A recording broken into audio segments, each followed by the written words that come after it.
First at 5, investigators are working to solve a deadly shooting between two roommates in Bonney Lake. Thank you for joining us for the News at 5. I'm Sabir Rayford. And I'm David Rose. That shooting happened last night. Still a lot of unanswered questions at this hour. Fox 13's Shira Matsuzawa joins us with what she's learned so far. Shira?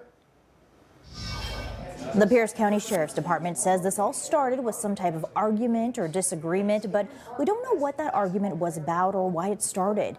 Investigators say there is also a third person involved, but they're having some trouble getting information from him.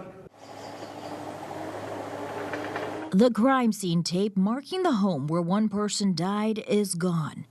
But the questions surrounding why a shooting broke out on Saturday night are still there. The suspect in this incident actually was the one that called 911. He had told them that his friend was possibly dead from a shooting. Sergeant Darren Moss with the Pierce County Sheriff's Department says they got a call shortly before 7:30. This is what that scene on 166th Avenue East in Bonney Lake looked like. When deputies arrived, they found a 24-year-old man flagging them down. They say he had a gunshot wound to the leg. Inside the house, deputies found a 23-year-old shot multiple times. They say he died at the scene. Detectives took a 22-year-old into custody. Sergeant Moss says he had a grazing wound to his foot.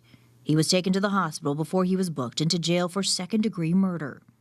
The only thing that we know at this point is that there was some sort of disagreement or argument that preceded the shooting, but after that we don't have a lot of details. As for the third person involved, Sergeant Moss says he didn't live there, but he's being less than cooperative. He was very hard to get information from, so we're unclear on if he was just caught in crossfire or if he was intentionally targeted as well by the suspect. He adds there is no threat or danger to the public. When I asked if any alcohol or substances may have factored into this, Sergeant Moss says it's still too early to tell, but a toxicology report will be done on the victim. Detectives served a search warrant on the property last night and also talked with the owner of the property.